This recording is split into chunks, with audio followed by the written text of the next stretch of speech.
Hello po sa mga mahal kong listeners, magandang araw po sa inyong lahat. Makakasama nyo na naman po ulit kami, ang Johnny Tandem. Hi po sa inyo. At ako na naman po ulit ang inyong tagapagsalaysay, si Miss Winnie, at ito ang ating kwento. Sheila, kapag may naghanap sa akin, sabihin mo umalis ako ha? Bakit po ate? Saan kayo pupunta? Dito lang ako sa likod ng kaha. Hindi naman talaga ako aalis eh. Pero kapag may naghanap sa akin, sabihin mo na lang may importante akong pinuntahan. Paano po kung importante talaga ang kailangan nila? Bahala ka na. Gawan mo na lang ng paraan. Sige na, ikaw na munang bahala rito. Wala na akong nagawa kundi ang tumango, Miss Winnie. Nang makiusap sa akin ang amo ko na itanggi ang presensya niya, bumalik na lang ako sa pagpupunas ng salaming nilalagyan ng alahas. Ilang segundo lang ang lumipas, bumukas ang pinto ng jewelry store, kasabay ng pagtatapos ko sa paglilinis. Pag-angat ko ng tingin, bumungad sa harapan ko si Sir Dante, isa sa mga pinakamatagal na naming suki. Halos buwan-buwan siyang bumibili ng alahas dito para iregalo sa mga mahal niya sa buhay. Uy, magandang araw po, Sir Dante. Nasaan si Allison? Si Ate Allison po. Umalis po siya eh. May importante po siyang pinuntahan. Sigurado ka bang umalis talaga ang amo mo? Opo. Bakit niyo naman po naitanong? Nasa labas kasi ang sasakyan niya eh. Ibig sabihin, nandito lang siya sa loob. Wala po talaga siya, sir. Pasensya na po. Baka naman nagtatago lang yung amo mo ha. Sabihin mo sa kanya na kapag hindi siya humarap sa akin, mapipilitan ako magsumbong sa mga pulis. Ha? Teka lang po. Ano po bang nangyayari? May nagawa po bang kasalanan sa inyo si Ate Allison? Alam mo bang nasa ospital ngayon ang asawa ko? Namamaga ang daliri niya dahil sa singsing na binili ko rito sa tindahan nyo. Ha? Totoo po ba yun, sir? Matagal na akong suki rito, di ba? Bago pa kita irekomenda sa kanya, Sheila. Bakit pa ako magsisinungaling? Ang hindi ko maintindihan, bakit kailangan pa akong lokohin ni Allison? Bakit po? Ano po bang nangyari? Di ko na masyadong sinuri ang singsing nung huli kong binili rito dahil nagtiwala ako sa kanya. Nasanay na ako na purong ginto ang mga alahas na binibili ko eh. Pero hindi pala dapat. Naaalala ko na po. Yung singsing na binili nyo noong isang linggo? Oo, yun nga. Isunod kaagad ng misis ko eh. Pagkabigay ko sa kanya, ayun, hindi ko akalain na yung pala magbibigay ng sakit sa kanya. Bakit sir? Nagkaroon po ba siya ng allergic reaction? Nung una, simpleng pangangati lang ang nararamdaman niya kaya hindi namin pinansin. Pero habang tumatagal, lalong namamaga ang daliri niya. Ano po ang sumunod na nangyari, Sir Dante? Sinubukan naming alisin yung singsing dahil hindi na siya komportable. Pero nahihirapan akong tanggalin yun eh. Kinailangan ko pa siyang isugod sa ospital para ipaputol namin yung singsing. Diyos ko. Kaya sabihin mo na sa akin kung nasa ng amo mo. Kailangan ko siya makausap. Hindi ako kagad nakasagot, Miss Winnie. Alam kong naririnig lang ni Ate Allison ang bawat salitang binibitiwan ni Sir Dante dahil nagtatago lang naman siya sa likod ng kaha. Hindi ko maintindihan kung bakit kailangan pa niyang gawin ang mga ganitong bagay. Marami namang bumibili sa jewelry store namin. Naaawang napatitig ako kay Sir Dante. Sir, kasi po Hindi lang ako na biktima ni Allison, Sheila. Marami pang iba. Makakaya ba talaga ng konsensya mo na pagtakpan ang mga ginagawa ng amo mo? Pero ako po kasi ang mananagot sa kanya kapag sinabi ko kung nasan siya. Sheila, ayokong madamay ka sa kasalanan ng amo mo ha. Gusto ko lang siyang kausapin para malaman kung bakit kailangan niya magsinungaling sa akin. Sige na, sabihin mo na sa akin kung nasaan si Allison. Napapikit ako ng mariin. Alam kong magagalit sa akin si Ate Allison sa gagawin ko pero hindi ko na kayang magsinungaling pa. Dahan-dahan kong itinuro ang kaha. Nandyan po si Ate Allison, Sir Dante. Sigurado ka ba talaga? Oo po. Salamat, Sheila. Ngumiti si Sir Dante bago siya tuluyang lumapit sa pinagtataguan ng amo ko. Tsaka ko lang naintindihan kung bakit nagmamadaling nagtago si Ate Allison kanina. Malamang nakita na niya si Sir Dante sa labas pa lang ng tindahan. Allison, lumabas ka dyan. Kailangan kita makausap. Hindi ka pala mapagkakatiwalaan, Sheila. Talagang isusumbong mo pa ako, ha? Ate, wag niyo na pong pagtaguan ng mga suki natin. Hindi lang po si Sir Dante ang may reklamo eh. Mas mabuti pong kausapin niyo na lang siya ng maayos. Wala akong kasalanan. Wala akong niloloko. Talaga ba? Pinaimbestigahan ko mga alahas na binili ko sa'yo. Peki ang singsing na binenta mo sa mataas na presyo. At hindi lang yun. May natanggap akong impormasyon na karamihan sa mga alahas na binibenta mo rito ay galing sa mga snatcher. Bakit mo ito ginagawa, ha? Gusto mong malaman kung bakit? Oo, magpaliwanag ka ngayon. Dahil gusto kong umangat ng mas mabilis. Marami na akong kasabayan sa pagtayo ng negosyo, pero napag-iiwanan na ako. Halos mapasigaw siya sa sobrang galit, Miss Winnie. Napaatras kaming dalawa ni Sir Dante. Sa loob lang ng ilang linggo kong pagtatrabaho kay Ate Allison, ngayon ko lang siya nakitang ganon. Ang dating palangiti at kalmadong babae, napalitan ng isang taong punong-puno ng galit. Pero bago ko ipagpatuloy ang aking kwento, hayaan po muna niyo akong magpakilala.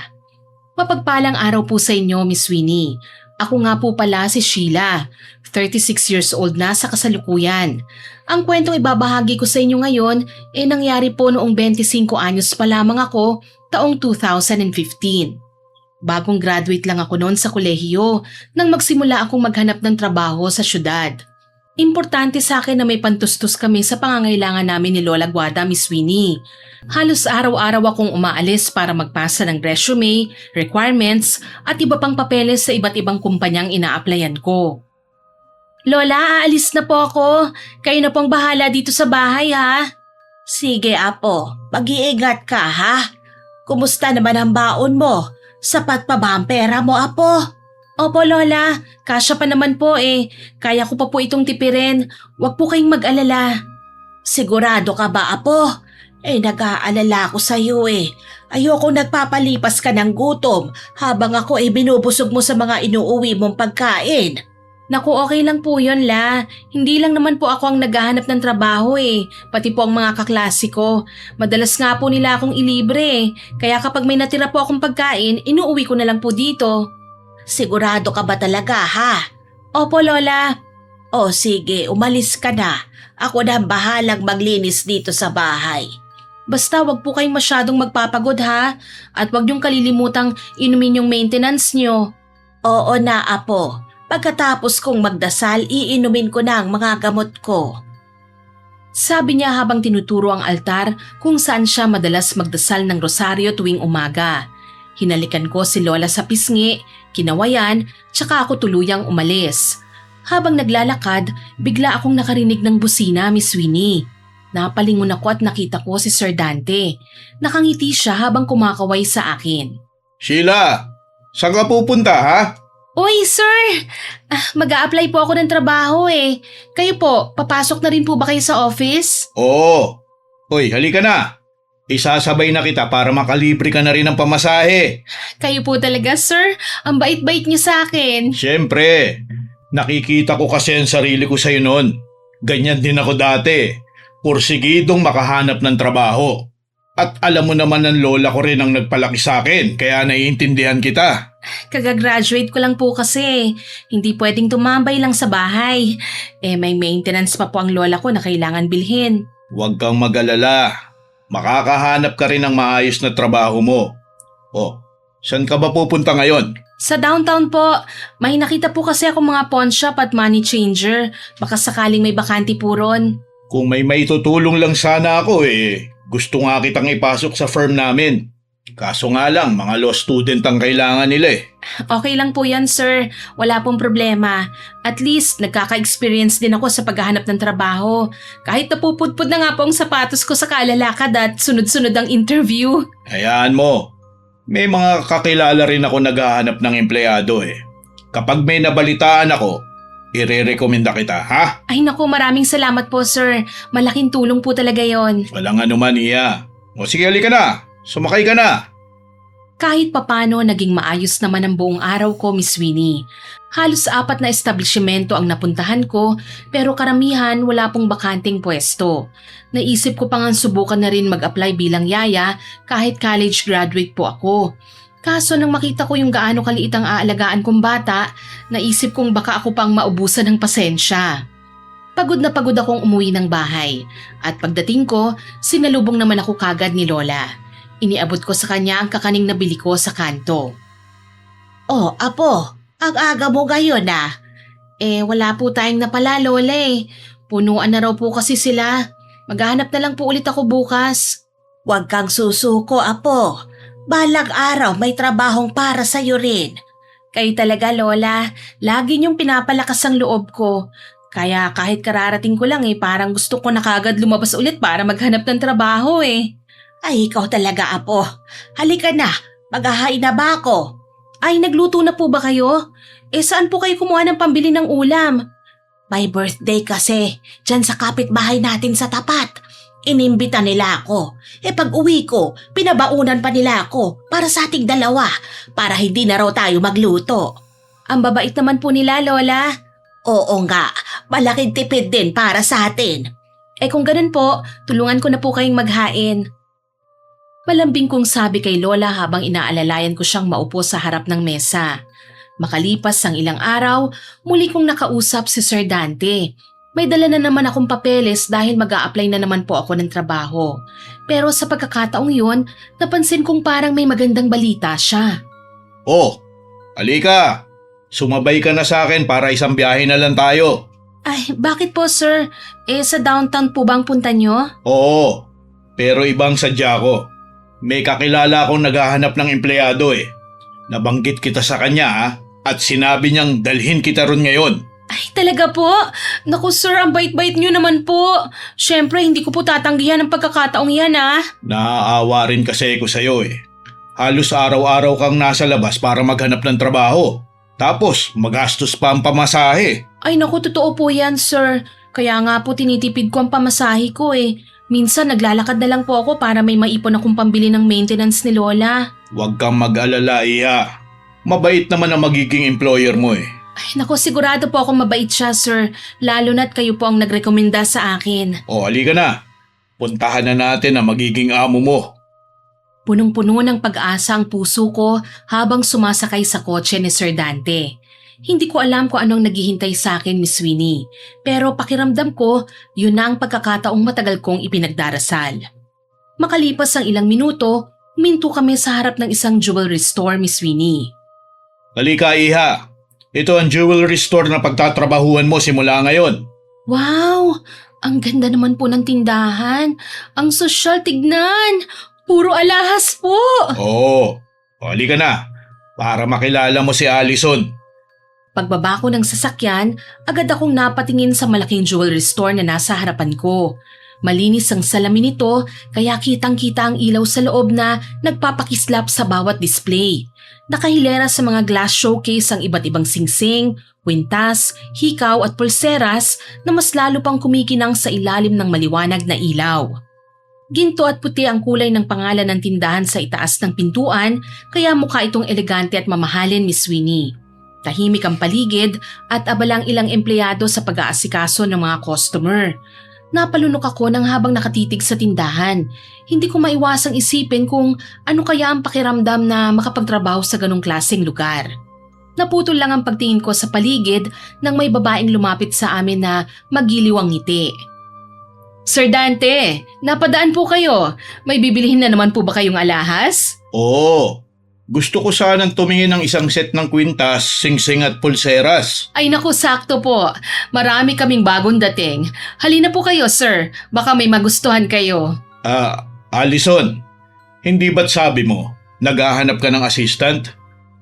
Siya nga pala si Sheila. Siya ang naisip kong irekomenda sa'yo eh. Talaga po, sir? Oo, Iha. Magandang araw po. Ako po si Sheila. Hello Sheila. Ako naman si Allison. Ang ganda mo naman. Pwede ka nga model nitong paninda nating alahas eh. Naku, nakakahiya naman po. Ay, huwag kang mahiya. Relax ka lang. Pasensya na po. Medyo kinakabahan lang po ako eh. Normal lang yan. Huwag kang mag-alala. Dahil dinala ka rito ni Sir Dante, sigurado ako may tiwala siya sa'yo. Maraming salamat po. Wala na muna tayong interview ha. Kailangan ko rin naman talaga ng assistant eh. At malaking bagay ang rekomendasyon ni Sir Dante. Ay talaga po?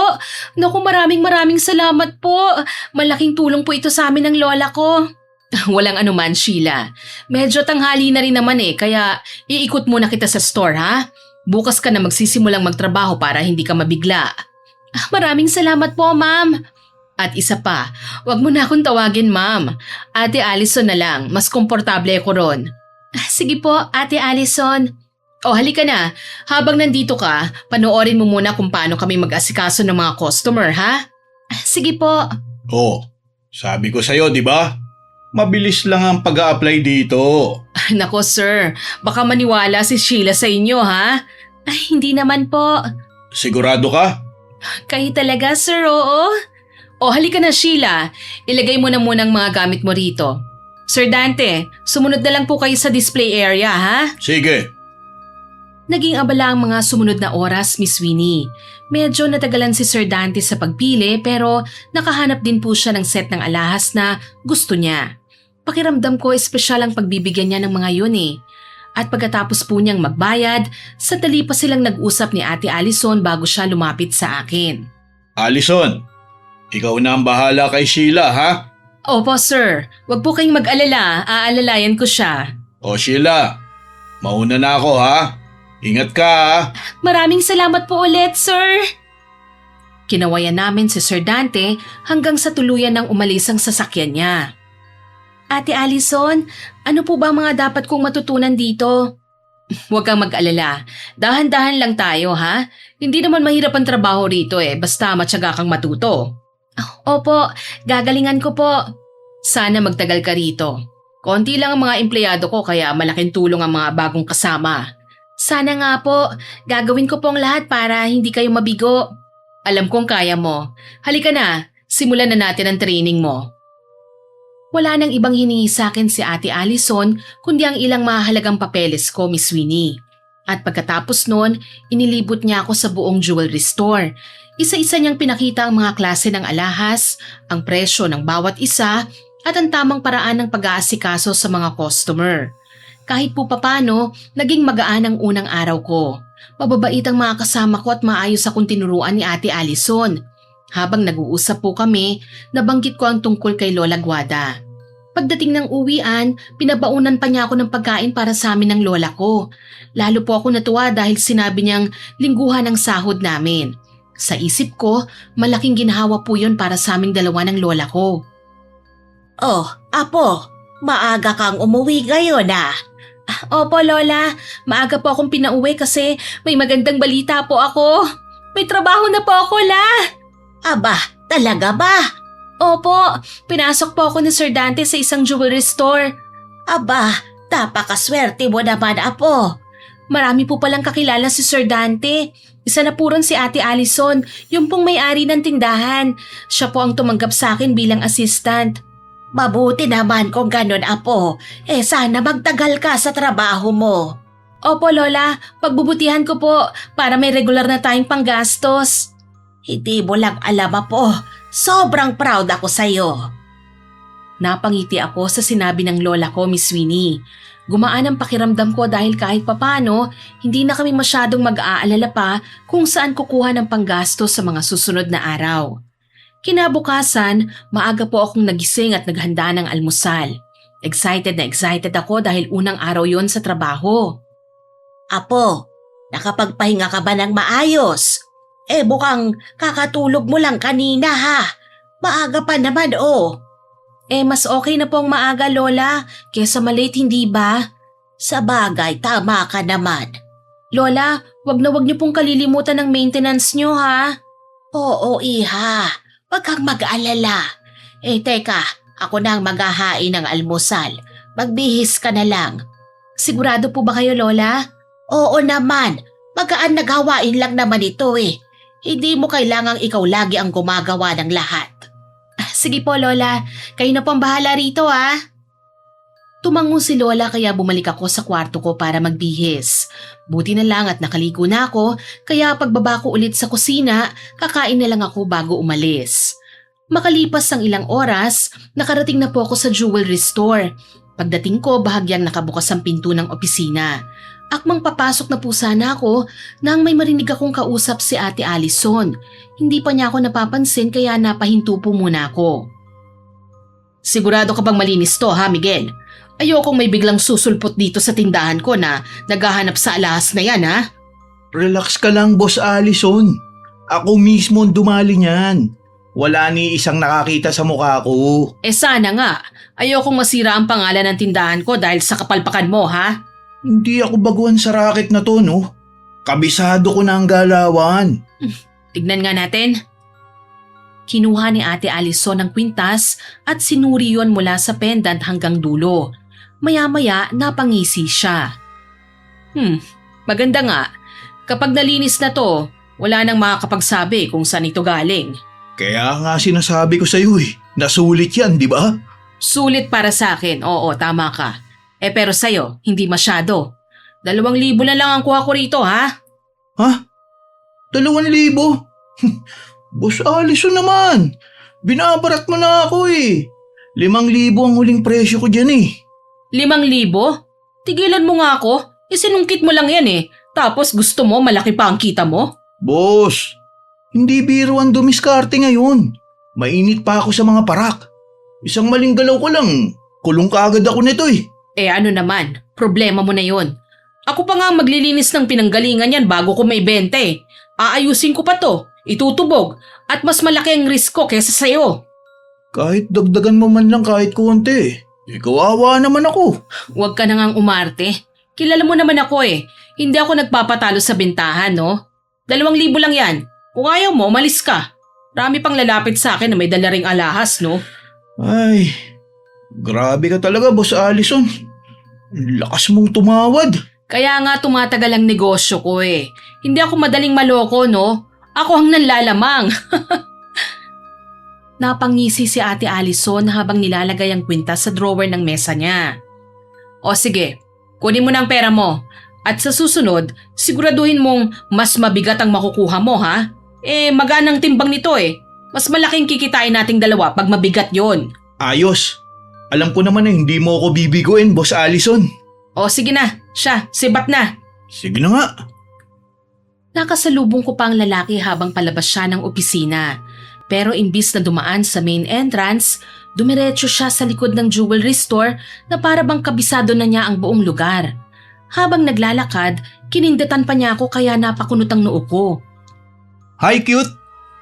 Miguel, assistant ko yan. Huwag mo ngang guluhin. Si Boss Allison talaga Binati ko lang naman Tigilan mo ako ha? Kilalang kilala na kita.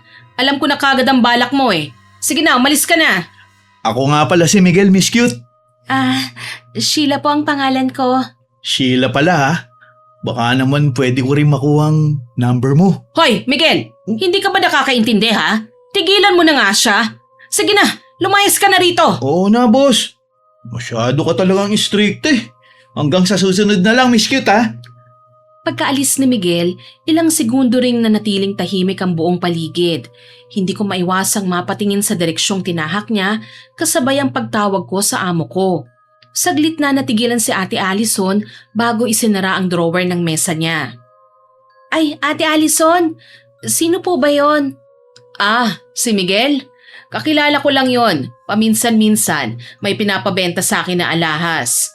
Ganun po ba? Oo, wag mo na siyang intindihin. Ang importante, ang trabaho mo rito, ha? Okay? Opo. At isa pa pala, kung may marinig ka man o may makita kang kakaiba rito sa tindahan, wag mo na akong pakialaman, ha? Trabaho ka lang, walang personalan. Mas tahimik ang buhay kapag hindi ka marunong makialam. Opo, Ate Allison. Ngumiti siya sa akin pero kakaibang ngiting yun. Pilit at parang may gustong itago. Hindi ko alam kung bakit pero bigla akong nakaramdam ng kakaibang kaba. Pakiramdam ko may mga bagay sa tindahang yon na hindi ko pa dapat malaman. Pero tila ba wala lang yun sa kanya.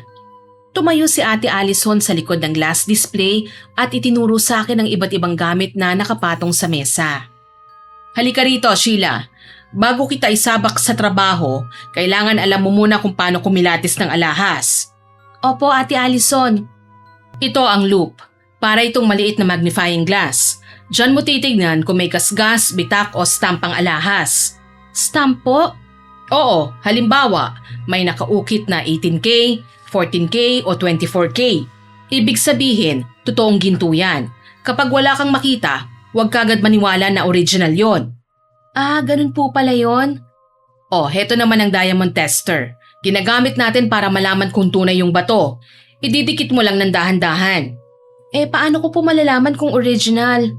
Kapag umilaw o nag-react ang tester, may posibilidad na tunay yon. Pero tandaan mo, hindi pwedeng isang test lang ang basihan. Dapat marunong ka ring tumingin. Ang dami po palang kailangan matutunan. Normal lang yan. Lahat naman nagsisimula sa wala talagang alam eh. Kumuha siya ng 2 halos magkaparehong singsing at inilapag sa harapan ko. O sige nga, anong napapansin mo? Parang magkapareho lang naman po sila eh. Mali ka doon. Tignan mong mabuti gamit ang loop. Sinunod ko ang utos niya, Miss Winnie. Nang ilapit ko ang loop sa isang singsing, napansin kong mas pino ang pagkakagawa ng isa. Ate, parang mas malinis po ang pagkakayari nitong isa. Tama ka. At ito, may stamp na 18K. Yung isa naman, wala. Kaya huwag kang basta magpapadala sa kinang, ha? Opo, ganun po pala yon. Isa pa, ugaliin mong timbangin ang alahas, ha? Kinuha niya ang isang maliit na digital weighing scale at nilapag ang 2 singsing. Oh, nakita mo? Magkaibang timbang nila. Dito pa lang, may idea ka na kung alin ang mas dekalidad. Ang akala ko dati, basta makintab, original na. Maraming naloloko sa ganyan. Kaya kailangan marunong kang tumingin bago ka magsalita sa customer. Opo, Ate Allison. At tandaan mo ha, huwag mong ipapakita sa customer na nagdadalawang isip ka. Kapag nakita nilang hindi ka sigurado sa binibenta mo, mawawala ang tiwala nila sa tindahan natin. Naiintindihan ko po. O mabuti. Sa mga susunod na araw tuturuan pa kita ha. Kapag natuto ka na, kaya mo nang humarap sa customer kahit wala ako. Tumango ako at maingat na ibinalik ang mga alahas sa tray. Habang pinagmamasdan ko ang bawat piraso, pakiramdam ko marami pa akong matutuklasan sa tindahang yon. At hindi lahat ng yun tungkol lang sa alahas. Araw ng linggo nasa bahay lang po ako, Miss Winnie. Hindi kagaya ng dati, nag-aalala ko na saan na naman kami kukuha ng pambili ng maintenance para kay Lola at napipilitan akong umalis para lang makahanap ng madidiskartihan. Pero ngayon, lalo na't lingguhan na ang sahod ko, medyo nabawasan na po ang problema namin. Oh, Apo, halika na. Nakapaghanda na ako ng almusal. Ay naku Lola, napapansin ko po laging ikaw na po ang naghahanda ng almusal natin Magaan na gawain lang naman ito, Apo. Nakita ko po ang mga sinampay sa likod, kaya malamang kayo rin po ang naglaba. Baka naman po mabinat kayo niyan ha? Apo, mas lalo akong makakasakit kapag hindi ako kumilos. Isa pa, sanay ako sa gawaing bahay. Kahit na po Lola, wala naman akong ibang gusto kundi ang ingatan niyo ang kalusugan niyo Huwag ka na ngang mag-alala. Magsasabi naman ako kapag napapagod na ako Di sige po, kayo pong bahala. Basta Lola ha, yung gawaing bahay, hindi niyo po kailangan tapusin ng buong araw lang. Oo naman, Iha. Paano, linggo ngayon? Ano bang gagawin mo? Pupunta po ako sa downtown, Lola. Mag-grocery po ako. Aba, at may pang-grocery ka na ngayon, ha? Syempre naman, Lola, no? Minsan lang naman tayo magkapera Kung ganon, mas mabuti pang umalis ka na ng maaga. Yun na nga pong gagawin ko, Lola. Kasi kapag medyo tinanghali na ako, marami na pong tao doon. Mahaba ang pilahan sa cashier. Hindi ba nagbubukas ng tindahan ng amo mo kapag ganitong araw? Hindi raw po Lunes hanggang Sabado lang daw po siya. Ganun ba? Nakakatuwa naman ang amo mo. Sigurado ako nagsisimba rin siya tuwing linggo. Yun po ang hindi ako sigurado. Mukhang busy na tao po kasi si Ate Allison Sabi ko na lang kay Lola na ikinatango niya. Ilang sandali pa, nasa sidewalk na ako ng downtown at naglalakad. Marami ng tao sa paligid. Karamihan sa kanila galing po sa simbahan. May magkakapamilya, magkakaibigan at kung sino-sino pa na napagkasundo ang mamasyal lalo na at walang trabaho sa karamihan sa mga tao ngayon. Kabilang sa mga nakita ko, si Sir Dante at ang asawa niya. Sheila, Iha! Nakakatuwa naman. Palagi na lang tayong nagpapang-abot kung saan-saan. Oo nga po, sir Ay, hello po sa inyo, ma'am. Hello din. Linggo ngayon Huwag mong sabihin sa akin na naghahanap ka na naman ng sideline. Ay nako, hindi naman po sir. Pupunta po sana ako sa grocery para bumili ng stocks para sa bahay. Mabuti yan. Alam kong magtatagal ka kay Allison. Mabuti kang bata at masipag pa. Natutuwa nga din po ako na makita ko kayo ngayon. Hindi pa po kasi ako nakakapagpasalamat ng personal sa inyo eh. Sheila, may nakikita akong potensyal sa'yo na kaya mong higitan ng kung anong meron ka ngayon. Hindi ka lang makausad kasi wala kang matutungtungan bilang simula. Ang hirap nga po ng walang backer sa pagpasok sa trabaho eh. Kasi kahit gaano pa po kayo kasipag at kagaling, kung walang nakakakilala sa inyo eh, wala talagang magtitiwala. Tama ka, Iha. Sa bagay, ganyan din naman ako dati. Eh saan po ba kayo pupunta ni ma'am? Kagaya mo, mag-grocery din kami. Alam mo na, hindi tayo makakapagluto ng maayos kapag walang pansahog o kulang ang ingredients, di ba? O, ang mabuti pa, sumabay ka na sa amin. Tutal, isang lugar lang naman ang pupuntahan natin eh. Ay naku, wag na po sir. Okay lang naman po ako. Tsaka ayoko pong makaabala sa inyo ni ma'am. Tumawa ang mag-asawa at napailing na lang sa biro ko. Gayunpaman, tumango na lang din sila nang magpaalam na ako. Ako naman dumiretso na sa pupuntahan ko para makauwi rin po ako ng maaga. Pagdating ng Lunes, maaga akong pumasok sa trabaho ko, Miss Winnie. Habang inaayos ko ang mga display sa loob ng tindahan, napansin kong may hawak si Ate Allison na isang lumang kwintas. Imbis na ilagay yon sa lalagyan, pinahiran niya yun ng kung ano-anong likido bago pinakintab gamit ang malambot na tela. Maya-maya lang, kumintab yun na parang bago. Ate Allison, ang ganda naman po ng hawak niyong kwintas. Akala ko bago yan eh. Yan ang sikreto sa negosyo, Sheila. Kahit luma na, basta marunong kang maglinis at magpakintab, magmumukhang bago ulit. Hindi ko na nga tinubog eh kasi makinang pa naman. Ang galing naman po. Halos hindi na nga halata na luma na yan. Eh kung ako lang po, mapagkakamalang kung bago po yung kwintas na yan eh. Aba syempre, hindi pwedeng mahalata ng customers na luma ang alahas. Kapag maganda kasi ang itsura, mas madaling mabenta. Ang galing niyo po talaga ate. Marami ka pang matututunan sa akin, pero ipapaliwanag ko ang mga yon sa mga susunod na araw, ha?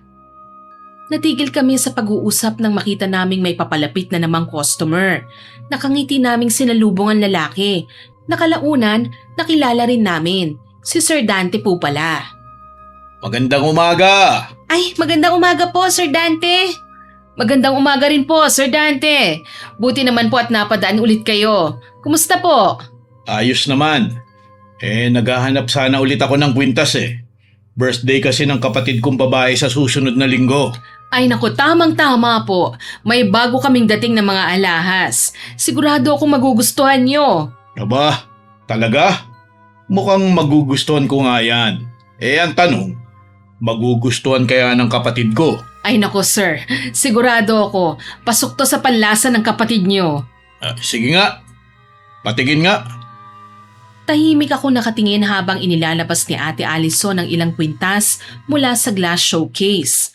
Napansin ko ang isa sa mga alahas ay ang kwintas na ilang minuto pa lang ang nakalipas, pinapakintab niya. Oh, heto po sir. 24 karat gold po ito ha. Pinaka best seller po namin.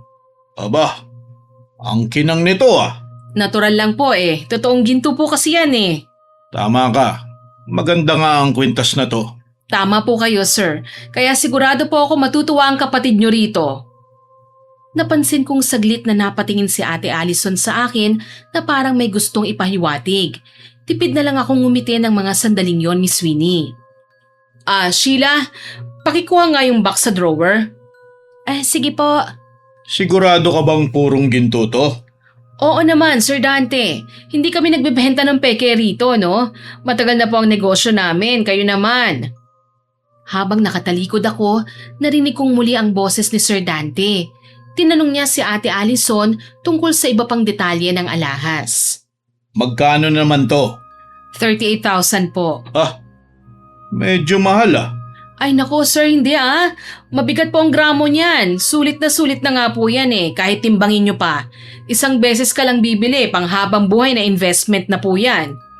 Mukhang matibay nga ito. Subok na po yan, pero medyo malambot po yan dahil 24K ha? Habang abala sila, may napansin akong maliit na label sa loob ng box. Bahagya kasing nakabukas yun kaya nakita ko ang nakasulat na mga katagang gold-plated jewelry. Kaya napakunot ang noo ko. Ate Allison? Oh, may kailangan ka? Wala po. Kung may mga tanong ka tungkol sa trabaho, kakausapin kita mamaya Aasikasuin ko lang si Sir Dante. Ay sige po, walang problema. Sir, isama niyo na rin po itong hikaw Bagay na bagay po ito sa kwintas. Sige nga. Tignan ko nga. Inilabas ni Ate Allison ang pares ng hikaw mula rin sa kahong may label na gold-plated. Tahimik lang akong nakamasid.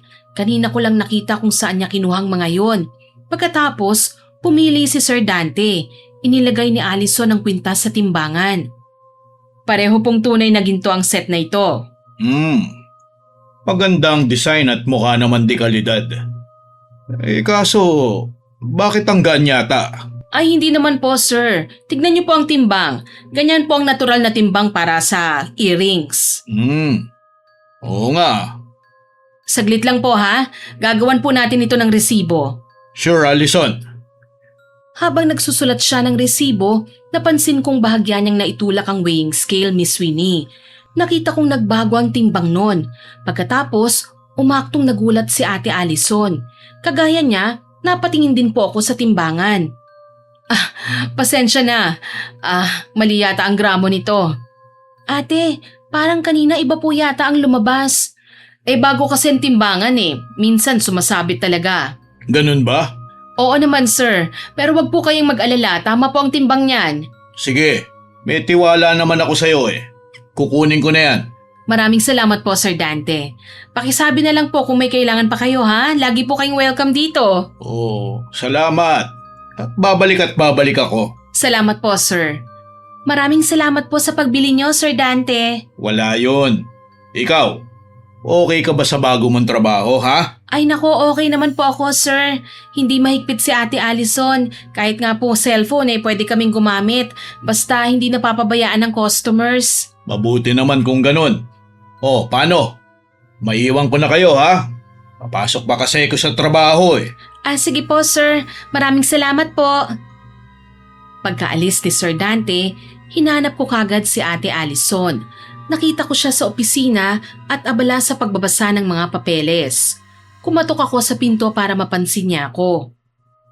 Ate Allison, pwede po ba kayong makausap? Tungkol saan? Baka mamaya may customer sa labas Ay wala po ngayon ate, kaalis lang po ni Sir Dante. May kailangan ka ba sa akin?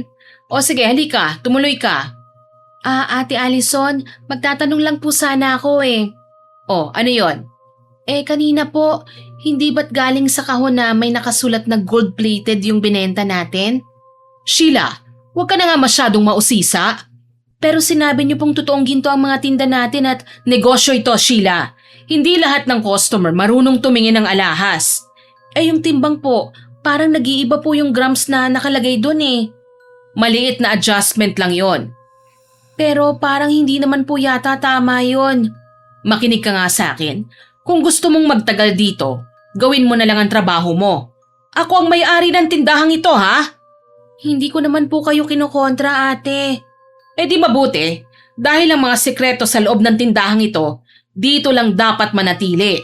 Naiintindihan mo ba ako, Opo. Tahimik akong bumalik sa pag-aayos ng mga display pero hindi na mawala sa isip ko ang lahat ng nakita ko. Doon nagsimula ang pagdududa ko sa negosyong pinagmamalaki ng amo ko. Pagkatapos po ng nangyari kay Sir Dante, hindi na ako mapakali, Miss Winnie. Habang inaayos ko ang mga display, paulit-ulit na bumabalik sa isip ko ang mga nakita kong pandaraya ni Ate Allison. Maya-maya, bumukas na naman ang pintuan. Pumasok ang lalaking mukhang snatcher na kausap ni Ate Allison nung mga nakaraang araw.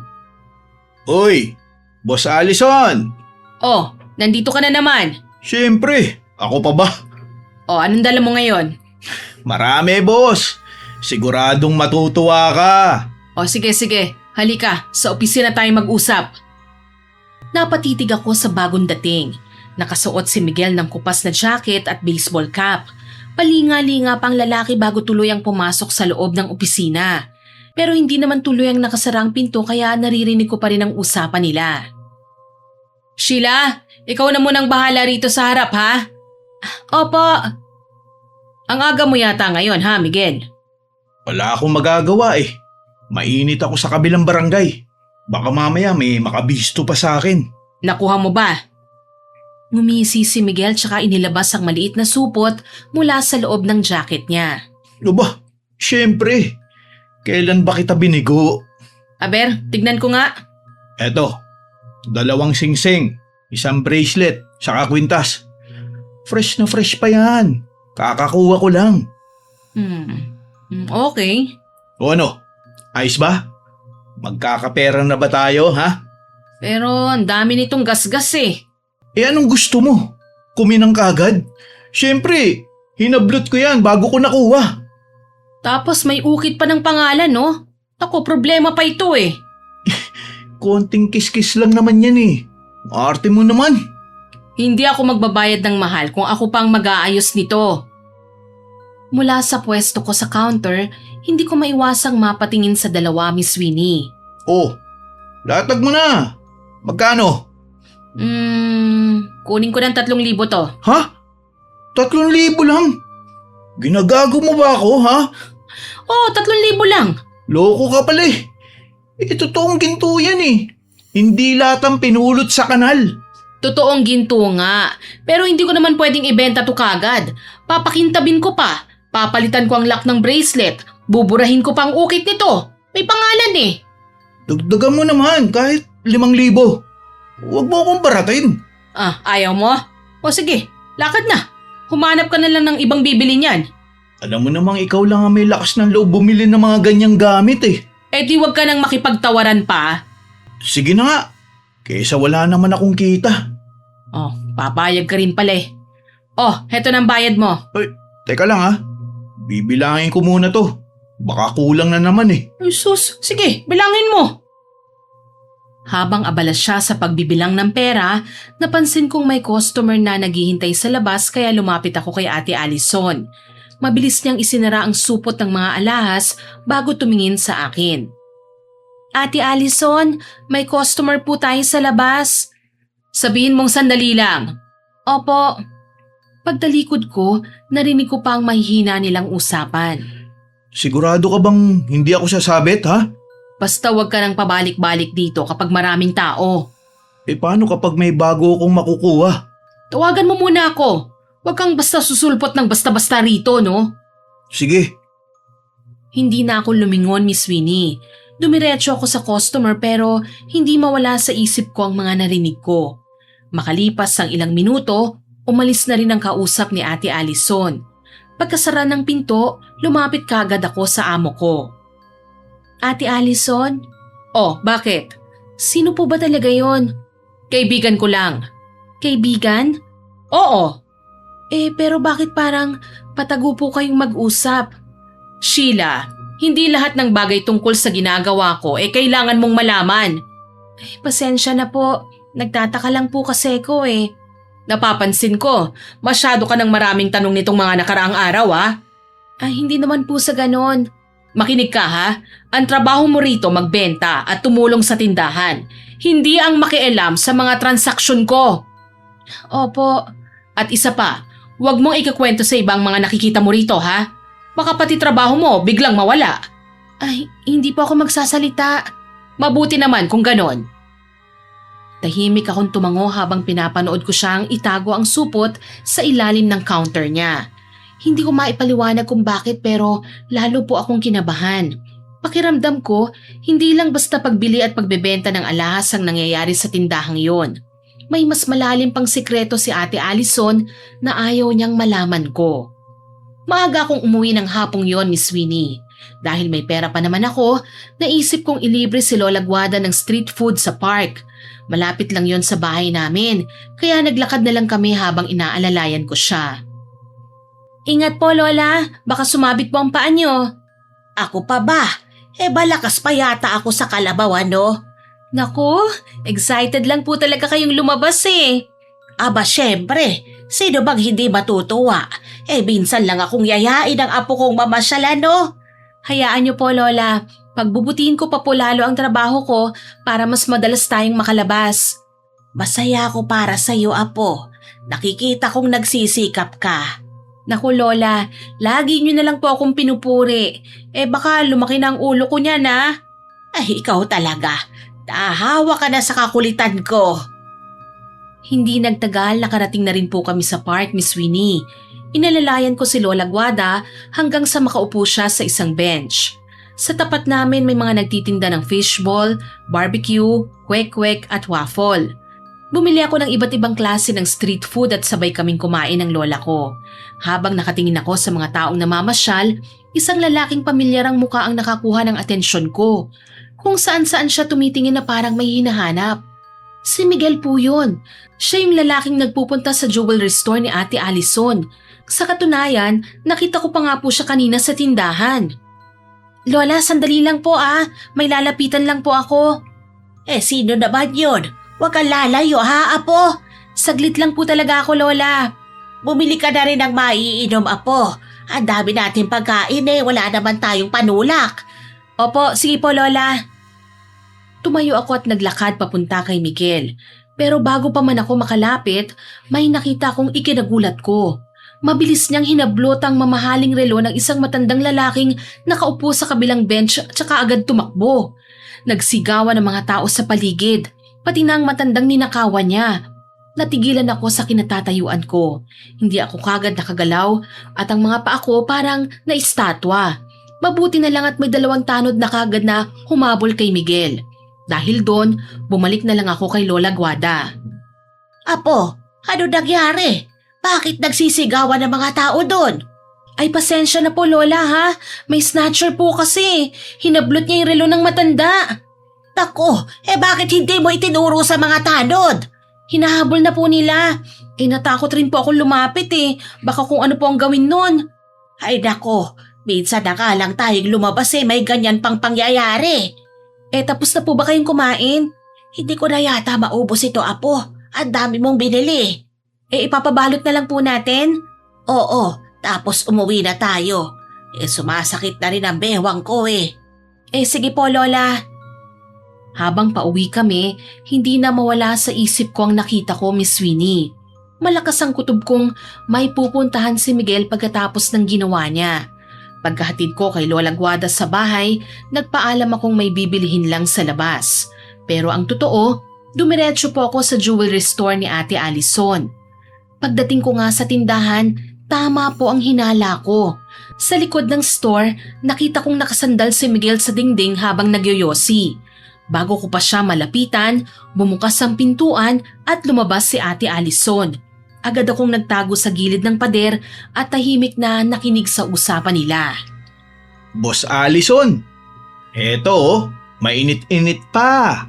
Pero ngayon, wag mo akong babaratin ha. Tingnan nga natin. Maganda. Branded pa. Siyempre, ako pa ba? Ang kinukuha ko, puro dekalidad. Sayang ang pagod kung mumurahin lang ang madidekwat ko Mukhang totoong ginto nga ito Kaya nga sinasabi ko, taasan mo naman presyo ko. Halos mahuli nga ako kanina Habol ng habol sa akin yung mga tanod. Kasalanan mo rin. Ilang beses ko nang sinabi sa'yo na huwag kang gumawa ng eksena Kapag may nakakilala sa'yo, damay pati ako, no? Relax ka lang, boss. Kahit makita nila mukha ko, di naman nila alam pangalan ko Huwag kang makampante ha. Isang maling galaw mo lang pareho tayong mapapahamak. Kaya nga dito lang ako dumidiretso Ikaw lang naman ang siguradong bibili ng mga nakukuha ko At dahil ako lang ang bumibili, ako ang masusunod sa presyo, no? Tandaan mo yan. Ay, eto na naman tayo, Boss Ali. Huwag mo na sana akong kuriputin ngayon. Kuripot? Ikaw ang hindi marunong mag-isip Tignan mo nga yung relo May ukit na naman sa likod. Hindi ko pwedeng ilabas yan kagad, ano? Di pabura mo. Ang dali lang naman nun At sino ang magbabayad, Aber? Ikaw ba? Basta dagdagan mo na lang. Delikado yung pinanggalingan niyan Delikado rin ang trabaho ko, no? Akala mo ba madali magbenta ng mainit na gamit? Oo, sige. Ikaw naman lagi panalo Magkano? Sige, 2,000. Ha? Boss Allison, relo yan Branded pa At mainit-init pa, hindi ba? Kapag ang may-ari mismo ang naghanap niyan, akong unang babalikan yan. 3K, pwede na. Hindi, 2,500. Hanggang dyan lang. Grabe ka talaga tumawad oh. Hindi naman kita pinipilit eh. Kung gusto mo, maghanap ka na lang ng ibang bibili niyan. Eh alam mo namang wala akong ibang malalapitan eh. Kaya tigilan mo na ang pagrereklamo mo, Miguel. Sige na nga. Pero sa susunod huwag mo na akong babaratin Depende pa rin sa dala mo. Meron pa nga akong inaabangan eh. Mukhang mayaman. Araw-araw yatang dumadaan dito yun eh. Huwag kang padalos-dalos ha. Kapag napapansin ka ng mga tanod, tumigil ka na muna ng ilang araw. Eh sayang naman ang kita ko nun. Masayang kung sa kulungan ka pupulutin, ano? Narinig ko ang malutong na tawa ng lalaki dahil sa sinabi sa kanya ni Ate Alison. Maya-maya lang, lumabas na rin si Miguel sa likod ng tindahan. Patalikod na sana siyang maglalakad nang lumabas ako sa pinagtataguan ko. Napahinto siya at agad na napalingon sa akin. Miguel! Uy, ikaw pala Miss Cute. Kinabahan naman ako. Akala ko huhulihin na ako eh. May kailangan akong itanong sa'yo. Ano naman yun? May gusto ka na sa akin? Itatanong mo kung single ako, ha? Hindi, no. Nakita kita kanina sa park. Talaga? Namamasyal lang ako ron kanina. Huwag mo na akong lokohin. Nakita ko kung paano mo hinablot ang relo ng matanda. Baka ibang tao yun. Ikaw yun, Miguel. Sigurado ako. Talas naman ang mata mo yun. Magsisinungaling ka pa ba sa akin, ha? Oo na. Aaminin ko na. Ako nga yun. Teka, bakit mo ginagawa yun? Wala lang. Kailangan ko ng pera eh. Hindi yun sapat na dahilan para magnakaw ka. Kung may ibang trabaho lang sana ako mapapasukan eh. Kaso, maski nga matinong racket, walang nagtitiwala sa akin. Maraming paraan para kumita ka ng maayos. Hindi yun ganun kadali. Mas mahirap ang makulong, Miguel. Mas lalong masisira ang buhay mo. Oo, alam ko naman yun eh.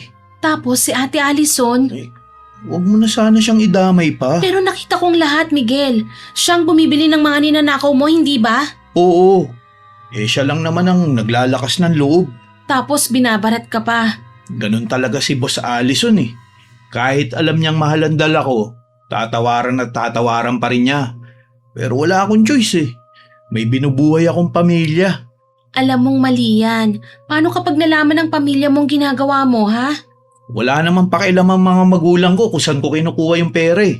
Ang mahalaga, may makain kami at pambili ng gamot. Pareho lang naman tayo eh. May sakitin din akong lola. Pero hindi ko piniling maging masama. Sa bagay, iba naman kasi ang diskarte ng tao eh. Pero alam mo, mabuti na lang at ikaw ang nakakita sa akin. Anong mabuti ron? Ewan ko pero naramdaman kong mas masarap makinig ng sermon mo kaysa sa mga panghusga ng ibang tao. Hindi ako nagbibiro, Miguel. Itigil mo na to habang maaga pa. Bata ka pa naman eh. Kaya mo pang magbago. Kapag tumigil ako, sa tingin mo, may tatanggap pa sa akin ha? Meron. Basta magsimula ka lang. Hindi habang buhay mananatili kang ganyan. Alam mo, ang bait mo talaga. Bagay din sa'yo ang Miss Cute. Hindi ako mabait, Miguel. Ayoko lang na may mapahamak pa dahil sa ginagawa mo. Kaya nga siguro, lalo na kitang nagugustuhan ngayon. Miguel ha, hindi ako nakikipagbiruan sa'yo. Ayoko ng birong ganyan. Ayusin mo muna ang buhay mo.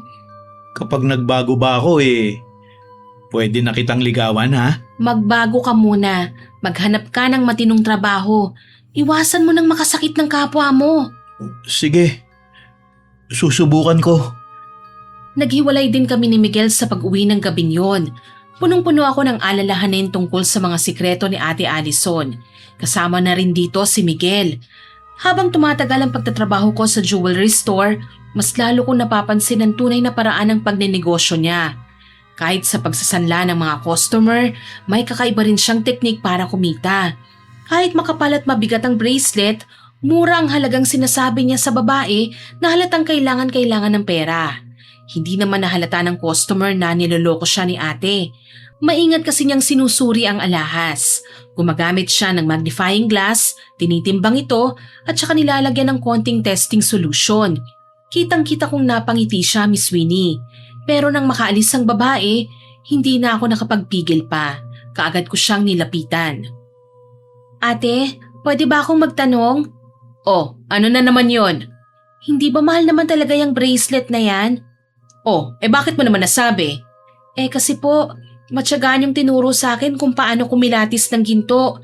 Makapal po yung bracelet, mabigat pa, tapos pasado naman sa test. Oo, mabilis ka talagang matuto. Kaya nga po nagtataka lang ako Parang ang baba po ng binigay niyong halaga sa kanya dun sa pagkakasanla niya.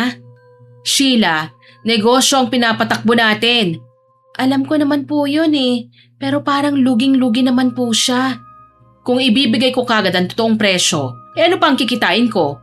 Pero parang dinaya na po natin siya noon. Dinaya agad? Ate, alam niyo namang mahal po yung bracelet Alam mo kung bakit maayos ang takbo ng tindahang ito? Dahil marunong akong dumiskarte. Pero hindi po ba dapat patas rin tayo sa mga customer natin? Sheila, negosyo ito. Hindi tayo namimigay ng pera. Kapag may nagsanla rito, kailangan nila ng pera. Kung hindi sila sang-ayon sa presyo ko, pwede naman silang pumunta sa ibang jewelry store. Pero alam niyo pong hindi nila ginawa yon dahil malaki ang tiwala nila sa tindahan niyo. Desperado na sila kaya bumabalik sila rito. Ate, hindi po ba kayo naaawa sa kanila? Maaawa? Hindi ako yayaman kung puro awa lang paiiralin ko, no? Pero halos hindi man lang umabot sa kalahati ng totoong halaga yung binigay niyo dun sa babae. At tinanggap pa rin naman niya, hindi ba? Ganyan talaga ang negosyo. Bumibili ka ng mababa, nagbebenta ka ng mataas, at dun ka kikita. Pero parang sobra naman po. Kung hindi ako magiging matalino sa negosyo, sa tingin mo ba, aasenso ang tindahang ito? Pasensya na po talaga, ate. Ay nako, paulit-ulit na lang tayo. At sa tingin mo ba, mabibigyan ba kita ng ganyang kalaking halagang sahod kada linggo, ha? Isipin mo nga, hindi lang ako nakikinabang dito, no? Pati rin naman ikaw Pero ate… Ay nako, Sheila, masasanay ka rin. Hindi na ako sumagot sa kanya, Miss Winnie. Habang nakatingin ako sa bracelet na tinago niya sa drawer, lalo lang pong bumigat ang pakiramdam ko. Unti-unti ko nang nakikilala ang totoong ugali ni Ate Allison. Tuso po siya, ganid at manloloko. At habang mas lumalaki ang kinikita ng jewelry store, mas dumadami rin ang mga taong umaalis na hindi nila alam na nalugi sila. Kinagabihan, hindi na talaga ako mapakali, Miss Winnie. Pagdating ko sa bahay, ikinuwento ko na po kay Lola Guada ang lahat ng nalaman ko tungkol kay Ate Allison. Lola, may sasabihin po sana ako sa inyo Ito pong gumugulo sa puso't isipan ko. Oh, bakit apo? Ano ba yun? Hindi ko na po kasi kaya tong sarilinin Ano nga ba yan? May problema ka ba sa trabaho? Opo, tungkol po kay Ate Allison. Oh, anong ginawa niya? Pinagalitan ka ba? Hindi naman po sa ganon. Sa una po kasi akala ko normal lang ang negosyo niya. Pero habang tumatagal po napapansin ko na parang may kakaiba sa ginagawa niya Anong klaseng ginagawa niya? Binabarat po niya mga nagsasanla ng alahas. Alam niyang mahal ang halaga nun pero ang baba po ng binibigay niyang pera. Parang hindi po makatao yun. Sigurado ka ba dyan? Opo, Lola. Ako po mismo ang nakakita nun. Baka naman may dahilan lang siya. Akala ko nga po rin nun, pero narinig ko mismo sa bibig niya na mas malaki raw ang kita niya kapag mababa ang bili niya. Hindi lang po yan, Lola, ha? May iba pa? Opo, Lola. Ano pa? Nakita ko rin po si Miguel. Sino naman yung Miguel na yan? Siya po yung lalaking pumupunta sa jewelry store. O ano namang ginalaman niya sa problema mo sa amo mo? Snatcher po siya, Lola. Ano? Nakita ko po siya ng hablot ng relo sa park. Ay, Diyos ko. Tapos sinundan ko po siya. Ha? Kailan? Apo, delikado ang ginawa mo. Paano ko napahamak ka? Kilala ko naman po si Miguel, Lola, at hindi po niya ako sasaktan. Gusto ko lang pong makasiguro kung tama ang kutob ko, Lola. O anong kutob mo, iha? Dumiretso nga po si Miguel sa jewelry store. Si Ate Allison po ang bumibili ng mga nakukuha niya. Sigurado ka ba sa sinasabi mo? Narinig ko po silang nag-uusap. Ay naku apo, may halo palang iligal ang negosyo ng amo mo eh. Hindi ko na nga po alam ang gagawin ko, Lola eh. Nakukonsensya po ako eh. Huwag ka munang magpapadala sa emosyon mo, iha. Pero Lola, paano kung may iba pa siyang manloko? Kaya nga kailangan nating mag-isip ng mabuti. Mag-iisip tayo ng paraan para mabuking natin yung amo mo. Ibig niyo pong sabihin, wag po muna akong magsumbong? Alamin muna natin kung gaano nakatindi ang ginagawa niya. Mag-ipon tayo ng ebidensya. Paano po? Magmasid muna tayo. Pwede kong sumama sa'yo sa pinagtatrabahuhan mo. Tapos po, Huwag mong ipahalata na may alam ka sa mga ginagawa niya. Sasabihin lang natin na wala ka mapag-iwanan sa akin kaya kailangan mo muna akong isama ng pansamantala. Sige po Lola, pwede naman po yon. Hindi rin magdududa si ate dahil naikwento na kita sa kanya dati. Mabuti naman apo. Ikaw, ayos lang ba sa'yo na sumama ako? Oo naman po Lola. Para kung sakali, may makakatulong sa'yo kapag kailangan mo. Opo Lola, para makita mo rin kung paano ako magtrabaho. At higit sa lahat, mabibigyan kita ng babala kung sakali mang may mapansin tayong hindi maganda. Hindi naman po ako natatakot sa kanya Lola eh. Hindi sapat ang pagiging matapang apo. Mas mahalaga pa rin ang pagiging maingat. Sige po Lola, magmamasid po muna tayo. Kapag sigurado na tayo sa lahat, tsaka tayo magpapasya kung ano ang susunod nating gagawin. Nang gabing yun, nagsimula ang plano namin ni Lola Guada. Hindi muna kami kikilos laban sa kanya. Maghihintay muna kami ng tamang pagkakataon.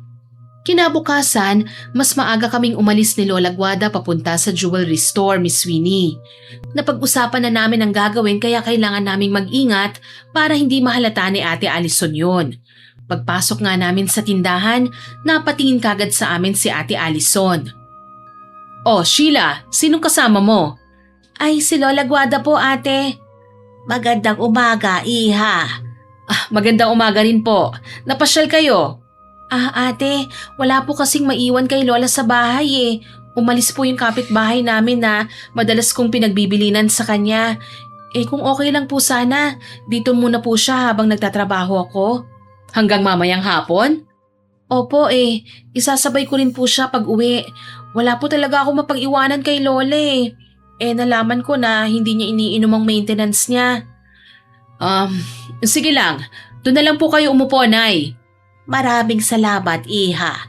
Hindi naman ako istorbo sa trabaho ng apo ko eh. Tahimik lang ako rito. Ayos lang po yon. Basta wag lang kayong mahihiyang magsabi kung may kailangan kayo, ha? Oo naman.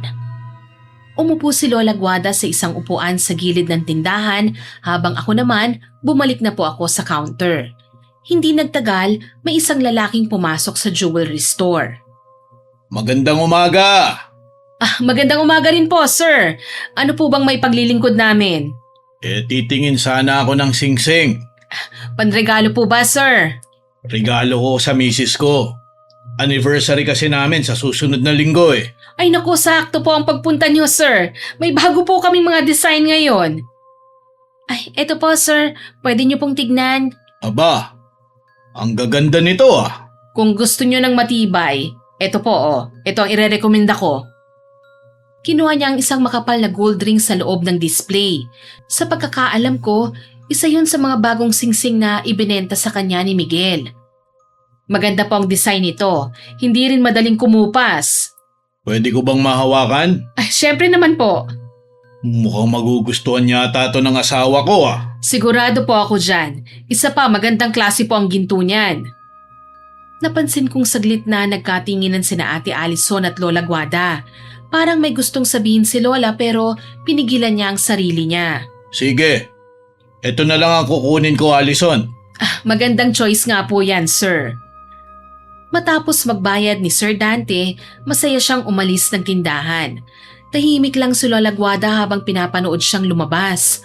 Makalipas ang ilang oras, may isa na namang babaeng pumasok para magsanla naman ng alahas. Tahimik lang kaming nanood ni Lola Guada habang sinusuri ni Ate Alison ang dala nito. Alam kong maganda ang kalidad ng alahas, Miss Winnie, pero tulad ng dati, mababa na naman ang presyong sinabi niya. At nang makaalis na nga ang babae, napailing ng tuluyan si Lola Guada. Iha, Bakit po, Nay? May problema po ba? hindi ba medyo mababa ang presyo nun?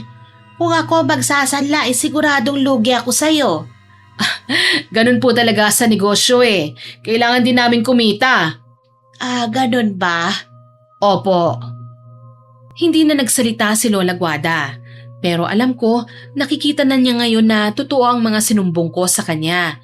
Hindi naman sa nakikialam kami dahil empleyado lang naman po ako pero naaawa rin po ako sa mga taong nagiging biktima ni Ate Alison eh. Ilang beses ko na siyang napagsabihan na tama na pero ayaw pa rin po niyang tumigil.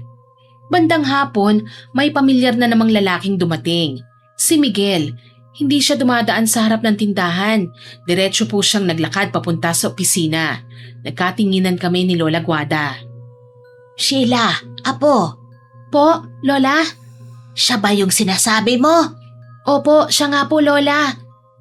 Dito ka lang. Po, saan po kayo pupunta, Lola? Iikot lang ako sandali. Kabado ako nang makitang iika-ika sa paglalakad si Lola. Ilang minuto ang lumipas bago siya bumalik. Lola, ano pong nakita niyo? Tama ka nga sa mga sinabi mo. Nakita kong may iniabot ang lalaking yon kay Alison. Mga alahas na pinagbibili niya. Sabi ko naman po sa inyo hindi ako marunong magsinungaling, Lola. Kaso lang, mukhang binabarat siya ng amo mo. Ilang beses ko na nga po silang nakikita na ganun, Lola. Hindi ko man nakita kung anong laman ng supot, pero halatang hindi normal ang transaksyon nila. Mas marami pa siyang mabibiktima kapag hindi natin ito ginawa ng paraan. Tumangulang po ako sa sinabi ni Lola, Miss Winnie. Habang nakatingin ako kay Ate Alison na para bang walang anumang nangyari, lalo akong nakukumbinsing may tinatago talaga siyang malaking sikreto. Kinagabihan, pagdating namin sa bahay, naghanda kami ni Lola para sa hapunan. Pareho kaming tahimik at malalim ang iniisip. Pagkatapos namin kumain at maglikpit, naupo kami sa labas ng bahay. Sheila, apo, Po, Lola? sigurado na ako sa paghusga ko sa kanya.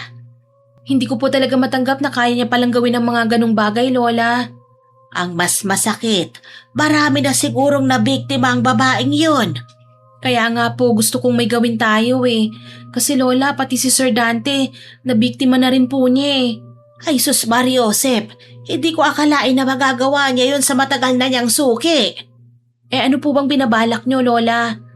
Matagal ko nang tinalikuran ng ginagawa ko, apo. Alam mo yan, kaya ayoko na sanang balikan pa yun eh. Lola, hindi naman po natin kailangan humantong sa ganun sa ganung komplikadong solusyon. Alam ko yun, apo. Pero makinig ka muna ha. Hindi ako natutuwa sa gagawin ko. Pero kung pababayaan lang natin siya, siguradong mas marami pa siyang maloloko. Tama naman po kayo dyan, Lola. Tsaka kung magsusumbong naman po ako, may maniniwala po kaya. Mapapatunayan natin yon, iha. Makakakuha tayo ng mga ebidensya.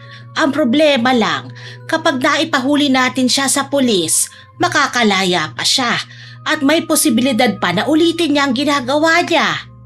Kaya idadaan po natin siya sa leksyon na matututunan niya at hindi matatanggihan? Oo, apo. Kailangan niyang malaman kung ano bang pagkakamali niya. Mukha kasing walang nagsasabi sa kanya nun eh. Pero natatakot po ako, Lola. Baka po magkasakit siya ng malala eh. Marami pang paraan ng kulam, apo. Hindi lang sa pagbibigay ng sakit sa kapwa. Kaya din nating sirain ang negosyo niya sa pamamagitan ng sumpa. Talaga po?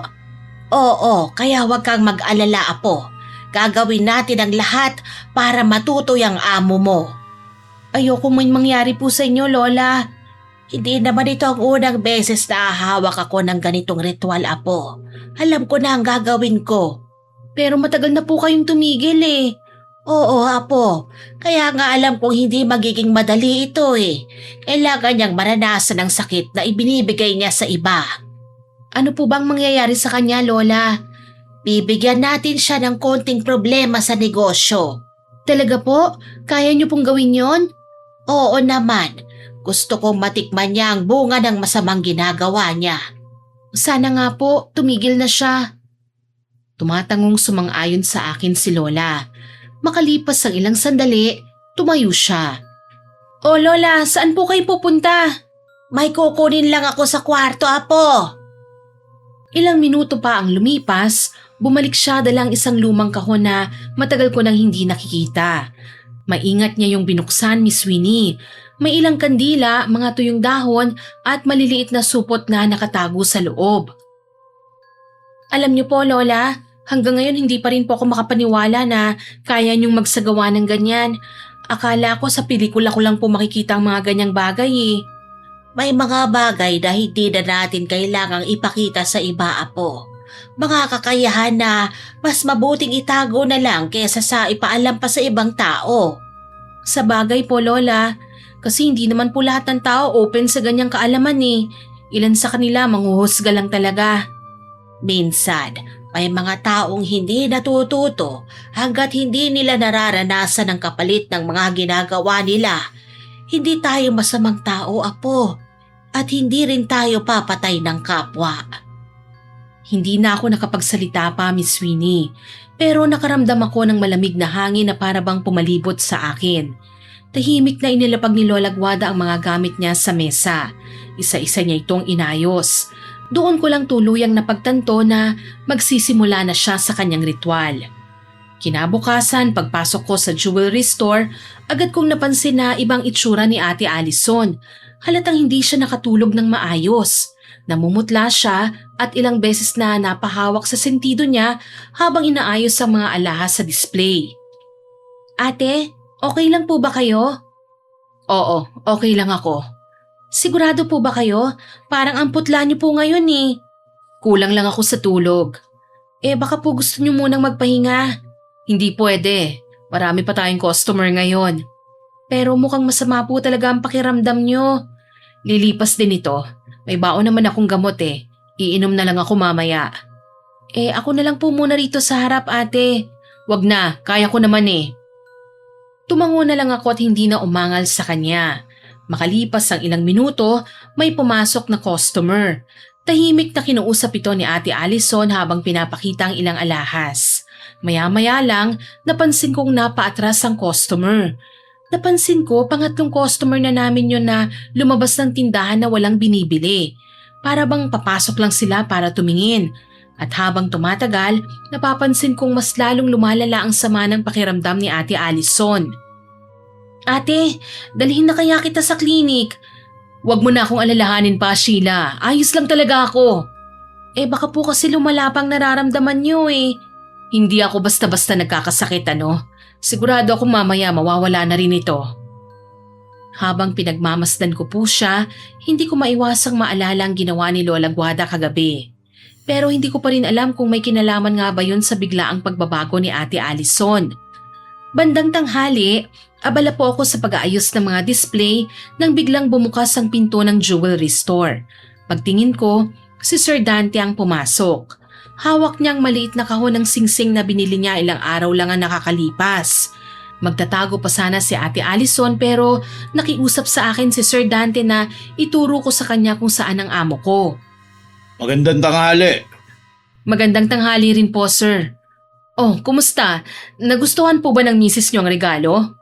Yan nga ang ipapakiusap ko sana, Allison. Oh, bakit po? May problema po ba? Oo, etong singsing na binili ko rito. Inilapag niya ang maliit na kahon sa ibabaw ng counter. Ganun na lang ang gulat ko nang makitang hati na ang singsing. Hala, ano pong nangyari? Isinuot to ng asawa ko nung nakaraang linggo. Makalipas ang ilang araw, na magkakagad ang daliri niya. Sigurado po ba kayong singsing po ang dahilan? Malamang, wala naman siyang ibang isinuot na alahas eh. Baka naman po may allergy lang talaga siya. Hindi siya kailanman nagkakaroon ng allergy sa alahas. Ngayon lang, Iba-iba naman po ang reaksyon ng katawan ng tao, sir eh. Ang sabi mo magandang klase ang ginto nito, di ba? Totoo po yun. Kung ganun, bakit na magaan daliri ng asawa ko? Alam niyo bang kaya naputol ang singsing na yan dahil dinala ko siya sa ospital ngayon? Diyos ko, kumusta na po si ma'am ngayon, Sir Dante? Ayos na siya. Pero kinailangan pang putulin ng singsing para lang matanggal. Ayan, isusoli ko yan at babawiin ko ang bayad. Sir, hindi po natin pwedeng basta na lang gawin yon. Tsaka wala naman pong problema ang mga alahas namin eh. Pero nangyari na, Alison. Itatanggi mo pa? Malaking halaga po ang binayad nyo, sir. Hindi ko basta-basta may babalik yon. Gawa mo ng paraan, Alison. Malaki pa naman sana ang tiwala ko sa'yo. Baka po sensitibo lang talaga ang balat ng asawa nyo. Hindi ako kumbinsido. Malala ang kalagayan ng daliri ng asawa ko ngayon. Pasensya na po sa nangyari, sir. Hindi ko po sinasadya yon. Hindi ko na rin ipapayo sa mga kakilala ko na dito pa bumili sa'yo. Sir, baka naman po pwede nating pag-usapan ng… Wala na tayong pag-uusapan. Sapat na yun nangyari sa asawa ko. Singhal niya at dahan-dahang tumalikod. Pagkalabas niya ng tindahan, napabuntong hininga si Ate Alison. Ano bang kamalasan ang dumating sa tindahang ito, oo? Ate, baka naman po mas mabuting ipacheck na natin ang lahat ng alahas natin dito. Huwag ka na nga makisali sa problema rito, Sheila. Nag-aalala lang naman po ako sa inyo eh. Isang reklamo lang yon, hindi yun makakaapekto sa akin. Pero paano po kung may sumunod pa, ate? Tsaka si Sir Dante po yun eh. Sinabi ko naman sa'yo, hindi ba? Hindi yun makakaapekto sa tindahan ko. Oo, malaki nga ang utang na loob mo sa kanya dahil siyang nagpasok sa'yo rito. Pero ako ang nagpapasweldo sa'yo, no? Pero ate, bumalik ka na sa trabaho mo. Ayoko nang makakarinig pa ng kahit na anong chismis tungkol sa reklamo ni Sir Dante. Naiintindihan mo ba? Singhal niya kaya nanahimik na lang ako. Ilang linggo ang lumipas, Miss Winnie. Halos araw-araw nang may dumarating na customer para magreklamo. Meron ding umaalis na lang nang hindi bumibili. Napapansin kong mas lalo ring umiikli ang pasensya ni Ate Alison. Noong hapong yun, palabas ako ng tindahan para bumili ng tubig nang makita ko si Miguel na naglalakad sa kabilang kalsada. Hindi rin siya nagtagal dahil agad siyang napansin ni Ate Alison. Hoy, Miguel! Uy, Boss Alison! Halika nga rito! Oh, bakit parang bad trip ka yata? Ilang araw na kitang hinahanap. Busy lang po, boss. Busy saan? Basta, marami lang akong inaasikaso. Tigilan mo nga ako. Wala ka nang dinadalang alahas sa akin ah. Bakit? Mainit ako ngayon sa parak eh. Hindi ako makadiskarte ng tama. Huwag mo na nga akong paikutin pa. Kailangan ko ng panibagong mga alahas. Konti na lang ang paninda ko eh. Problema mo na yun. Marami kang supplier, di ba? Anong sinabi mo? Narinig mo ko. Huwag mo nang ipaulit sa akin. Miguel, huwag mo akong pinaglalaruan. Seryoso ko, Boss Alison. Bakit bigla kang tumatanggi sa akin ngayon? Kasi ayoko na sa ganyang buhay. Ha? Kailan ka pa nagkaroon ng konsensya ha? Basta, napagod na ako eh. Gusto ko na magbagong buhay. Araw-araw na lang akong tumatakbo. Araw-araw nagtatago. Nakakasawa din pala eh. Kaya mo namang umiwas eh. Sa tagal mo ng snatcher, hindi ka pa naman nahuhuli, hindi ba? Tama ka. Pero hanggang kailan? Gusto ko rin umasenso, Boss Alison, no? Hindi habang buhay, swerte ko sa ginagawa ko. Ang dami mong drama. Gawin mo na lang ang dati mong ginagawa. Dadagdagan ko ang bayad mo. Kahit doblein mo pa, ayoko na talaga. Miguel, Tumigil na tayo, Boss Alison. hindi pwede. Bakit hindi? Kailangan kita, Miguel. Di ko na yung problema. Ang kapal ng mukha mo. Kung hindi dahil sa akin, matagal ka nang walang pera. At kung hindi rin dahil sa akin, wala ka rin mabibenta mga alahas na galing sa nakaw. Tabla lang tayo. Bakit kailangan mong sabihin sa akin yan? Pinagbabantaan mo ba ako, ha? Hindi pa sa ngayon. Anong ibig mong sabihin? Ang ibig kong sabihin, wag mo na akong guguluhin. Dahil kapag hindi mo ako tinigilan, mapipilitan akong isumbong ka sa mga pulis. Hindi mo gagawin yan. Matadamay ka rin. Bakit hindi natin subukan? Isang beses lang kitang hiningan ng tulong, Miguel. At isang beses lang din akong tatanggi, Boss Allison. Alam ko, maswerte ka pa sa akin eh. May bahay ka, may negosyo. Maraming pwede magtiwala sa'yo. Kaya matuto kang pahalagaan at makontento ka sa kung ano meron ka ngayon. Miguel, hindi nga pwede ang sinasabi mo. Huwag mo na akong hanapin ulit. Wika ni Miguel at tinalikuran si Ate Allison. Narinig ko ang malutong niyang pagmumura nang pumasok siya sa loob ng tindahan. Nagkunwari naman ako na hindi siya narinig at pumasok na rin siya sa loob habang hawak ang bote ng mineral water. Napagtanto ko, Miss Winnie, na hindi lang mga customer ang unti-unting nawawala sa kanya. Pati ang taong matagal niyang kasabwat, tuluyan na rin kumalas sa kanya. Pagkalipas ng ilang araw, lalo pang bumigat ang sitwasyon sa jewelry store, Miss Winnie. Halos araw-araw na lang may dumarating na customer para magreklamo. May nagsasabing madaling kumupas ang nabili nilang alahas, may nagreklamo na namaga ang balat nila matapos isuot ang alahas, may nagsasabi na hindi raw tama ang mga presyo ng paninda namin at hinahaluan na ng pandaraya ang paninda namin. Nilalagyan ng halo ito at hindi purong ginto. Sinasabayan nyo ng pagdagsa ng napakaraming insekto na hindi namin alam kung saan ang galing. Ang dami pa nilang sinabi. Pwede naman silang lumipat ng tindahan kung ayaw nila sa atin eh. Ate, tama na po. Kumalma po muna kayo. Paano ako kakalma? Halos araw-araw na lang lumalala ang sitwasyon natin dito sa tindahan. Tapos, nilayasan pa tayo ng mga kasamahan mong tindera. Nakapag-cash advance pa ang mga yon. Tapos itong tindahan natin, ang dami-daming insekto. Hindi ko alam kung saan nanggagaling. Baka po mas okay kung isara po muna natin ang tindahan at magpahinga, ate. Tapos magpaspray po tayo ng insecticide. Hindi pwede yon. Alam mong bawal yon. Mas lalo lang tayong hindi makakapag-operate nito. Kailangan ko makabawi. Aniya, kaya wala akong nagawa kundi ang pabayaan na lang siya.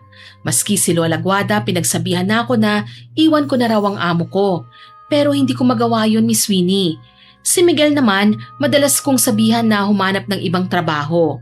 Kahit si Sir Dante, galit na nagsisi kung bakit pinagkatiwala pa niya ako kay Ate Allison.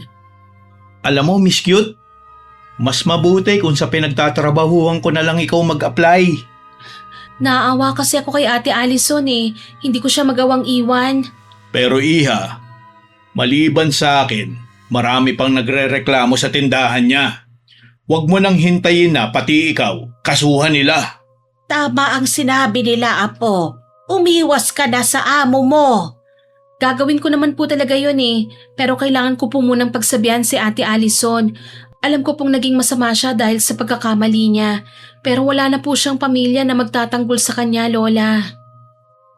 Katwiran ko kaya walang nagawa sina Miguel, Lola Guada at Sir Dante. Sinabi nila na mag-iingat ako para hindi ako mapahamak. Nung umagang yon, kabubukas pa lang ng tindahan nang sunod-sunod na pumasok ang mga customer. Isa-isa nilang nilabas ang mga resibo, ang mga alahas na binili o sinanla nila at sabay-sabay silang humingi ng paliwanag kay Ate Allison. Tahimik lang po akong nakatayo sa gilid habang pinapakinggan ang mga reklamo nila. Isa-isa naman silang pinaliwanagan ni Ate Allison. Kasabay nun, naglabasan na naman ang mga insekto. Tuloy, nandidiri ring umalis ang mga ilan sa mga customer. Ate, okay lang po ba talaga kayo? Hindi na ako okay, Sheila. Hindi ko maintindihan kung bakit humantong sa ganito ang negosyo ko. Pinaghirapan kong palakihin ang tindahang ito. Baka po panahon na po para baguhin natin ang paraan ng negosyo. Paano pa ako kikita kung iniiwasan na ng customers ang tindahan natin? Malas yata ang mga insektong dumarayo dito eh. Oo nga po eh. Kahit anong taboy natin ayaw naman nilang umalis. At mas lalo pa nga po silang dumarami eh. Kailangan kong mapalaya sa mga malas na insektong ito. Baka naman po kailangan na po muna nating magsara, ate. Mahinahon kong wika sa kanya na saglit niyang ikinatulala. Hindi siya makapagsalita pero alam kong pinag-iisipan niya ang sinabi ko, Miss Winnie. Simula ng pag-uusap naming yon, hindi na ako pumasok pa sa tindahan. Hindi na rin kasi namin ito binuksan pa ni Ate Allison. Sa tulong po ulit ni Sir Dante, nakapasok ako sa isa pang tindahan na kaibigan niya ang may-ari. Nabalitaan ko na lang na hinuli ng mga pulis si Ate Allison dahil inamin niya ang lahat ng pagkakasala niya. Nangyari yon nang sugurin siya ng napakaraming bubuyog sa bahay niya. Masyado mang mahiwaga pero walang sino man ang makapagpapaliwanag sa pangyayaring yon. Nadamay din po noon si Miguel at nakulong din pero sa tulong ni Sir Dante, nagawa niyang aregluhin ang kaso ng lalaki. Nagbagong buhay na si Miguel bilang parte ng panunuyo niya sa akin. Maraming salamat po ulit sa tulong niyo ha, Sir Dante. Walang anuman, Iha. Nahihiya din ako dahil nirekomenda kita sa maling tao eh. Okay lang po yun, sir. May natutunan naman po tayo sa bawat pagkakamali eh. Saka salamat po, Boss Dante. Kasi hinayaan mo kaming magkasama ni Miss Cute sa trabaho. Trabaho muna. Mamaya na ang landian dyan, pwede? Ikaw talaga nakakahiya ka, Miguel. Miss Cute, hindi ako kailanman mahihiya. Dahil hindi naman peke ang nararamdaman ko para sa'yo eh. Oy, lalaki! Tama na kayang pangungulit mo sa apo ko, ha? Baka akala mo, hindi kita kilala. Lola, nagbago na po ako. Tropa na tayo ngayon, di ba? Ay, tigilan mo nga ako kung ayaw mong tamaan ka sa akin. Uy, iwag. Kita mo na, mabagsik kaya ang lola ko, no? Kaya huwag kang gagawa ng ikasasama ng loob ko, kundi lagot ka sa kanya. Yes, boss. Tawa lang ang sinagot ni Miguel sabay sumaludo sa amin ni Lola. Nang maiwan kami sa labas ng tindahan, kinausap ako ni Lola, Miss Winnie. Babawiin ko na ang sumpa na binigay ko sa kanya at sa negosyo niya, Iha. Sigurado ako, nagsisisi na siya sa mga ginawa niya. Mabuti naman po kung ganun, Lola. Sana po magbago na ng tuluyan si Ate Allison. Nakakatakot din naman po kasi ang mga insekto niyo eh. Sinunod nilang lahat ng inutos ko. Tama po, Lola. Pero wag niyo na pong uulitin yun, ha? Oo naman, ang maganda lang ngayon, wala na siyang magagawang mali pa at hindi ka na niya kagagalitan pa. Hindi ka nagsumbong sa pulis, inisip niyang nakarma lang siya kaya dinapuan ng malas. Wala siyang sisisihin sa pagbagsak niya. Tama po kayo, Lola. At sana matuto na po siya sa pagkakamali niya. Wika ko kay Lola na kaagad namang ngumiti at nagpaalam sa akin na mauuna na raw siyang umuwi. Sa ngayon po, nabalitaan namin na nagsisimula na naman pong umangat ang negosyo ni Ate Allison. Pero hindi na po siya nanloloko ng kapwa, Miss Winnie. Ginagawa na po niya ang lahat para mapabuti ang kanyang negosyo at siya pa ang nagtuturo sa iba na huwag maging mapanlamang sa kapwa. Hanggang dito na lamang po, more power po sa inyong channel at God bless. Ang isa po ninyong avid listener, Sheila. Sana po nagustuhan niyong ibinahagi naming kwento sa inyo ngayon. Pero hindi po ito makukumpleto nang walang shoutout sa masusugid nating listeners. Siyempre. Shoutout po kay Filinda Cantalejo. Sa mga staff po ng Cagayan Valley Pharmacy. Hello po sa inyo dyan. Hello po. Kay Jessa Aladad from Saudi Arabia. Kay Remy Luntayaw. At kay Miss Sam na nag-comment sa mapang-akit na estudyante upload. Ang sabi po niya, yung instead na music ang pakinggan, wala kay Miss Winnie na ako na-stuck.